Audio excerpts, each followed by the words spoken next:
ছোলা খেলে কি মোটা হওয়া যায়? ছোলা খেলে শরীরে কি হয়? ছোলা ভিজিয়ে কেন খাবেন? অঙ্কুরিত ছোলা কি আসলেই উপকারী? ছোলার গুঁড়া খাওয়া কতটা ভালো? সবাই কি ছোলা খেতে পারে? আর ছোলার আসল উপকারিতাই বা কি? এই সব প্রশ্নের উত্তর জানবেন আজকের ভিডিওতে। আপনি যদি স্বাস্থ্য নিয়ে সচেতন থাকেন তাহলে আজকের ভিডিওটি একদম আপনার জন্য। চ্যানেলটি যদি এখনো সাবস্ক্রাইব করে না থাকেন তাহলে হেলথবেলা চ্যানেলকে সাবস্ক্রাইব করে ফেলুন। আর যারা ইতিমধ্যে সাবস্ক্রাইব করে ফেলেছেন তাদের অসংখ্য ধন্যবাদ। ছোলা খেলে কি মোটা হওয়া যায়? ছোলা একটি উচ্চ প্রোটিন ও ফাইবার যুক্ত খাবার। যেহেতু ছোলা খেলে অনেকক্ষণ পেট ভরা থাকে তাই এটি ওজন কমাতে সাহায্য করে, মোটা করে না। তবে যদি অতিরিক্ত পরিমাণে ছোলা খান, বিশেষ করে মিষ্টি জাতীয় কিছুর সঙ্গে, তখন ক্যালোরি বেড়ে যেতে পারে এবং ওজন বাড়তে পারে। তাই পরিমাণ বুঝে খাওয়া উচিত।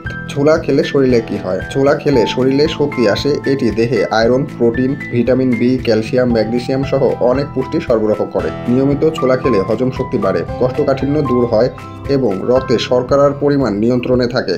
এছাড়া হার্টের স্বাস্থ্য ভালো রাখতে এবং উচ্চ চাপ নিয়ন্ত্রণ রাখতে ছোলা উপকারী। ছোলা ভিজিয়ে কেন খাবেন?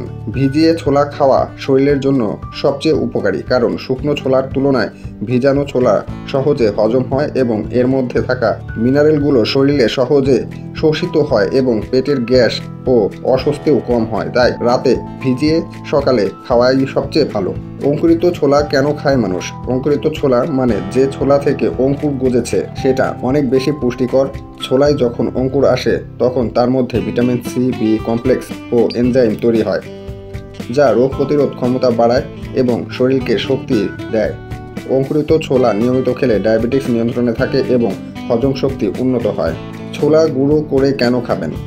যারা ছোলা চিবিয়ে খেতে পারেন না বা যাদের দাঁতের সমস্যা রয়েছে তারা ছোলা গুঁড়া করে খেতে পারেন। ছোলার গুঁড়া শরবত বা পানির সঙ্গে মিশিয়ে খাওয়া যায়। এটি হজমে সাহায্য করে, রক্তে হিমোগ্লোবিন বাড়ায় এবং দুর্বলতা দূর করে। এটি গর্ভবতী নারীর জন্য উপকারী, তবে অবশ্যই ডাক্তারের পরামর্শ নিয়ে খেতে হবে। ছোলা কারা খাবেন আর কারা খাবেন না? ছোলা সাধারণত সবাই খেতে পারে, কিন্তু যাদের পেটে গ্যাস হয়, হজমের সমস্যা আছে, যারা কিডনি রোগে ভুগছেন তারা চিকিৎসকের পরামর্শ ছাড়া ছোলা খাবেন না। এছাড়াও ছোট শিশুদের এবং বৃদ্ধদের ক্ষেত্রে ছোলা খুব ভালোভাবে সিদ্ধ বা নরম করে খাওয়ানো উচিত। ছোলার উপকারিতা ও অপকারিতা কি? ছোলার উপকারের কথা বলে শেষ করা যাবে না। এটি হৃৎপিণ্ড সুস্থ রাখে, ওজন নিয়ন্ত্রণে সাহায্য করে, রক্ত স্বল্পতা দূর করে, হজম শক্তি বাড়ায় এবং রোগ প্রতিরোধ ক্ষমতা বাড়ায়। এছাড়া ছোলায় থাকা অ্যান্টিঅক্সিডেন্ট ত্বক ভালো রাখতে সাহায্য করে এবং বার্ধক্য কমায়। তো বন্ধুরা, আজকের ভিডিওতে ছোলার 7টি গুরুত্বপূর্ণ দিক নিয়ে কথা বললাম। আপনি যদি ছোলা খেয়ে উপকার পেয়েছেন বা খেতে পছন্দ করেন তাহলে কমেন্টে জানিয়ে দিন। আর ভিডিওটি যদি ভালো লেগে থাকে তাহলে একটা লাইক দিয়ে দিন এবং আপনার পরিবার বন্ধুদের সাথে শেয়ার করুন। চ্যানেলটি যদি এখনও সাবস্ক্রাইব করে না থাকেন তাহলে সাবস্ক্রাইব করে ফেলুন। হেলথবেলার পক্ষ থেকে সবাইকে শুভকামনা। সুস্থ থাকুন, ভালো থাকুন।